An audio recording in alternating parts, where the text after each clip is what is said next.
যে পৃথিবীতে দৈনিক 1,54,000 মানুষ মারা যায়। 1,54,000 মানুষ, এর মধ্যে 1,24,000 মানুষ মারা যায় বেঈমান অবস্থায়। প্রতি সেকেন্ডে 2 জন মানুষ বেঈমান অবস্থায় মারা যায়। সারা পৃথিবীতে প্রতি সেকেন্ডে 2 জন মানুষ বেঈমান অবস্থায় মারা যায়। মানুষ যে কথা বলে, আমরা যে কথা বলি, সবচেয়ে ছোট যেই কথাটা, একটা বাক্য পূর্ণ মুরাক্কাবে মুফিদ, একটা জুমলা, একটা কালাম, এটা দেখা গেছে ছোট্ট একটা জুমলা বলতে সময় লাগে 7.5 সেকেন্ড। অর্থাৎ আমি একটা কথা বলতেছি, আমার একটা কথা বলার সময়ের মধ্যেই 15 জন মানুষ জাহান্নামের আগুনে পুড়ে যাচ্ছে। কারণ প্রতি সেকেন্ডে 2 জন, 7 সেকেন্ডে 14 জন, 7.5 সেকেন্ডে একটা কথা বলতে বলতে 15টা মানুষ জাহান্নামের আগুনে পুড়ে যাচ্ছে। এক একটা গ্রামে গড়ে পৃথিবীতে মানুষ বসবাস করে 2,000 মানুষ। 1,24,000 মানুষ যদি প্রতিদিন জাহান্নামের আগুনে পুড়ে, তার মানে 62টা গ্রাম প্রতিদিন জাহান্নামের আগুনে পুড়ে ছাই হয়ে যাচ্ছে। 62টা গ্রাম জ্বলতেছে, আর আমরা হলাম ফায়ার ব্রিগেডের দায়িত্বে। এখন আমাদের আসলে কি করণীয়? আমাদের উচিত হলো, যেটা আমাদের হৃদয়ের দাউ দাউ করে একটা আগুন ধরা দরকার, সে আগুন হলো দরদের আগুন। আমাদের বাংলাদেশে 16 কোটি মানুষ, এর মধ্যে 14 কোটি হলো মুসলমান, আর বাকি 2 কোটি নাহাদুল্লাহ মুসলিম। 14 জন যদি দাওয়াত দিত, তো 2 জন মানুষ অমুসলিম থাকে কেন? 7 জনের ভাগে 1 জন পড়তো। তো 7 জন লোক যদি একজনের পিছনে ছুটতো দাওয়াত নিয়ে, তো সেই মানুষটা জাহান্নামের আগুনে জ্বলতে পারতো। সে মানুষটা জাহান্নামের আগুনে জ্বলতেছে কেন? সেই 7 জনের দায়িত্ব ছিল তাকে রক্ষা করা। এই 7 জন তো তারা আরামের ঘুম ঘুমাইতেছে, তারা মজা লুটতেছে, আর তারা বলতেছে যে বহু ধর্মের বিচিত্র বাংলাদেশ, এই বৈচিত্র্যের সৌন্দর্য ধরে রাখতে হবে আমাদের, যাতে যে যে ধর্মে আছে ওই ধর্মে থাকে।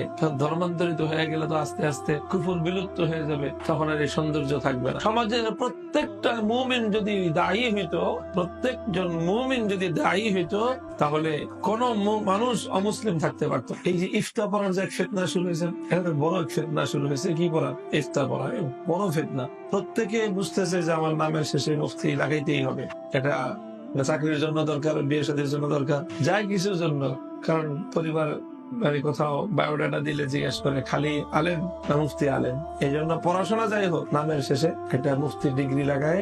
এই যে ব্যাপক ভাবে সব ইফতার পড়তেছে, অথচ আমলে গিয়ে এটা তেমন কোন প্রয়োজনীয়তা দেখা যাচ্ছে না অধিকাংশের জীবনে। এই মানুষগুলো যদি তারা দাওয়াতের উপর পড়াশোনা করে নিজেদেরকে আরেকটু প্রস্তুত করে এই কাজে যদি নামতো, তো উম্মতের বড় ফায়দা হয়ে যেত। তো যেই সরিষা দিয়ে ভূত ছাড়াবো, ওই শস্যের মধ্যে তো ভূত। যে ওলামাদের জিম্মাদারি ছিল, এটা যে ওলামাদের জিম্মাদারি ছিল। আমি তো বললাম যে প্রত্যেক মুমিনের তো দায়ী হওয়ার কথা। তো প্রত্যেক মুমিন যদি দায়ী হইতো, তাহলে 7 জন মুমিন একজন অমুসলিমকে দাওয়াত দিত, তো সে অমুসলিম কয়দিন আর অমুসলিম থাকছে? উল্টা দাওয়াত দিবে তো দূরের কথা, 7 জনের দাওয়াতের ঠেলায় তো সে নিজেই ইসলাম কবুল করত। বাদ দেন ইমানদারদের কথা, ওলামাদের কথা ধরেন। আলহামদুলিল্লাহ, লক্ষ লক্ষ ওলামা, প্রত্যেক আলেম যদি অন্তত দাওয়াতিল ঈমান, গায়রে মুসলিমদেরকে যদি দাওয়াত দিত।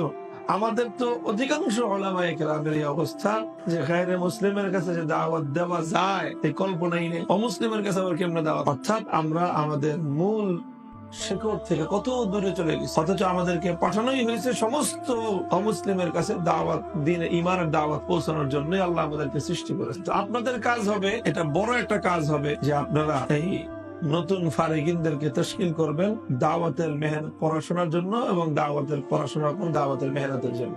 ইফতা না পড়ার জন্য তশকিল করবেন।